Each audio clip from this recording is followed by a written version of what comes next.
Баршаңызға сәлем пайдалы арна көрермендері. Сіздерге бүгінгі видеода тұздың пайдасын, тұз қандай ауруларға ем екендігін, тұздың қасиетін айтатын боламын. Видеомыз басталмас бұрын, төменде тұрған подписация батырмасын басып, видеоға лайк қойып, видеоны достарыңызбен бөлісуді ұмытпаңыз. Видеомыз басталмас бұрын, төменде тұрған подписация батырмасын басып, видеоға лайк қойып, видеоны достарыңызбен бөлісуді ұмытпаңыз. Кәдімгі ас тұзы ауыз қуысы мен тұмауды емдеуге жақсы көмектесетін көрінеді. Тіпті тұзды пайдаланып, буын мен тамыр ауруларынан бастап артық салмақтан арылуға дейін болады. Тұзбен емдеудің төмендегідей жолдары бар. Буын қабынулары мазаласа, артрит, ревматизм, бурсит, 10% тұз ерітіндісін дайындап, оған дәкенім алып, аяққа бірнеше қайтара байлаңыз. Таңылған күйінде 10 сағат тұруы қажет. Ем шараны 2 апта жасау керек. Қолданылатын тұздың денсаулыққа пайдасы барын білесіз бе? Астың дәмін тұз, елдің сәнін қыз келтірер деген халқымыз тұздың денсаулыққа пайдалы қасиетін ертеден-ақ байқаған.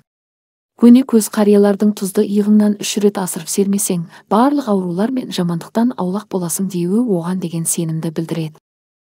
Ол үшін 2 келі қайнатылған немесе теңіз тұзын жылы су толтырылған ваннаға салып, сол суға 15 минут шомылыңыз. Күнделікті тұрмыста ол үшін 2 келі қайнатылған немесе теңіз тұзын жылы су толтырылған ваннаға салып, сол суға 15 минут шомылыңыз.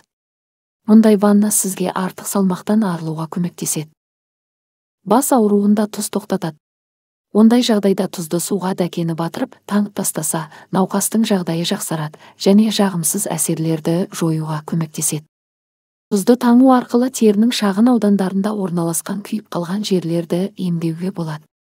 Тұздың әлсіз ерітіндісі зақымдалған ұлпалардың тезірек қалпына келуіне ықпал етеді, ісіну мен ауырсынуды жояды. Түні бойы мазалайтын тіс ауруына ұшырамай, аузыңыздағы маржанды аман сақтағыңыз келсе, әр таң сайын 2-3 кесек теңіз тұзын сору пайдалы.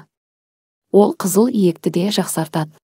Айымнұр Сүндетова, күн жылығанда денемді белгісіз созылмалы қызыл қошқыл жаралар басып кетеді. Ем болады деген жердің бәріне бардым.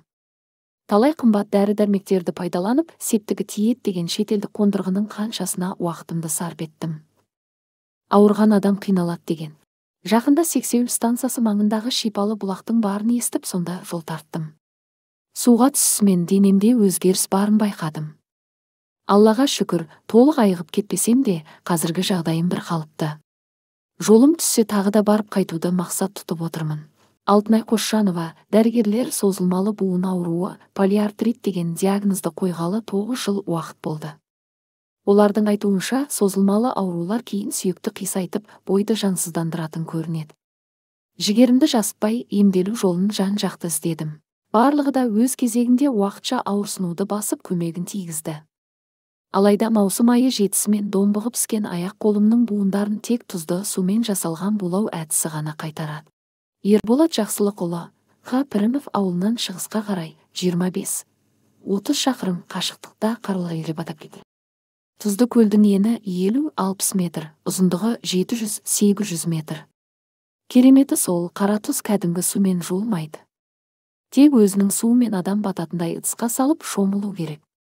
Бұл жердегі тұз адамдарды тері, буын ауруларынан айықтырады.